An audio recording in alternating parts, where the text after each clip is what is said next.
Okay. So this is my motorized madness ball machine.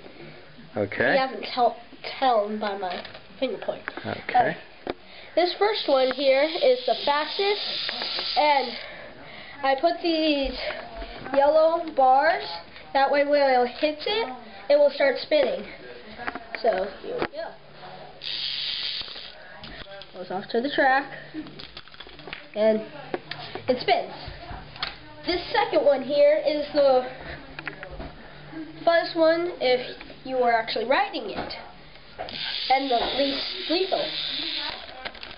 So this one also breaks down the most because the track isn't really bendable, but only 10% of the time it will fall down. And then this next one here is the most complicated and hardest one because it actually lets go and drops. Okay, so how does it switch between those? Oh, this lever right here, every time a ball goes on, it will switch it, and same over here, except that there are two switches, so you go two different ways. So let me see that other switch. So that one will make it go that way, and it'll make it go that way. So it's right there. Yeah. Okay. To make this, I first started with the base and the foundation before I started doing any of the track or the motor. The motor came on right after I finished the foundation. This motor is 2 AA's and it moves these flags, I think are cool. And then the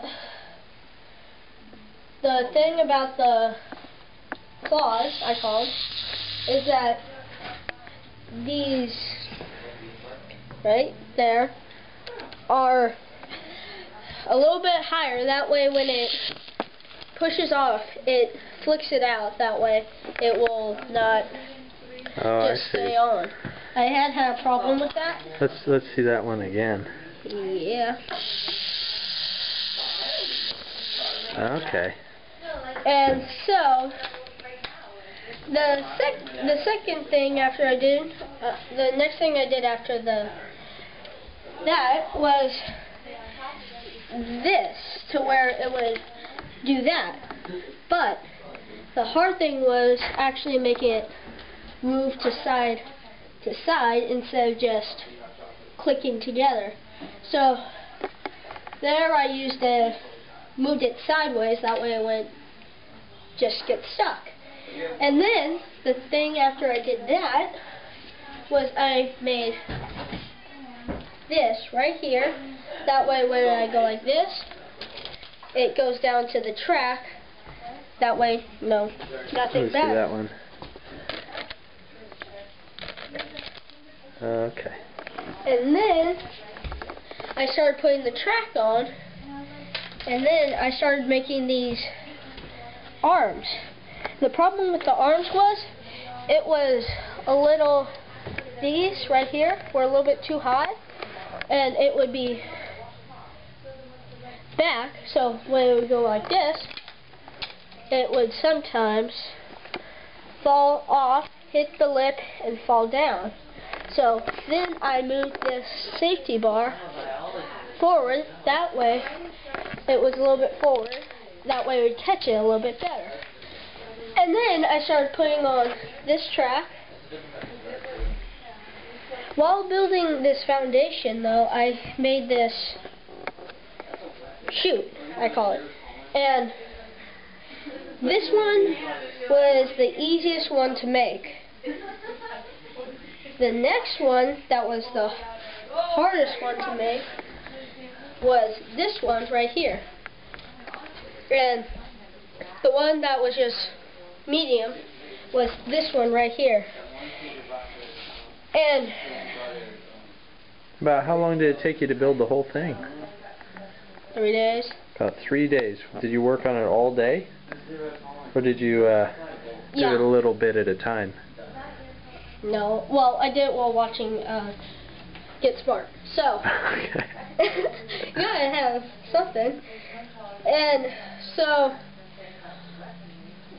this consisted of 2,007 pieces, or something to that extent.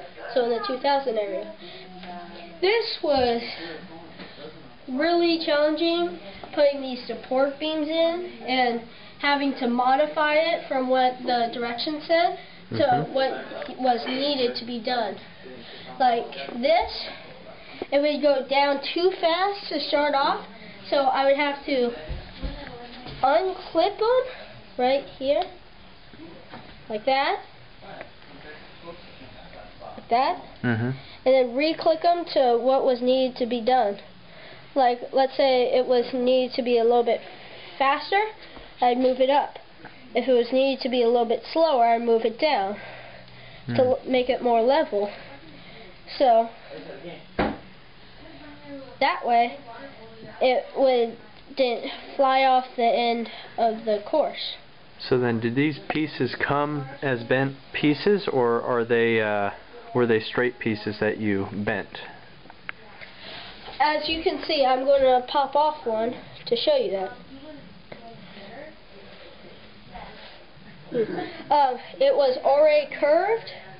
All of them were curved, so when I had to make a straight line, it would have to weave in and out, like right here. Oh, okay. So these were all the same curves. Yeah. I see. It came with a lot of them. So this was all in one kit. Yes, it was. Okay.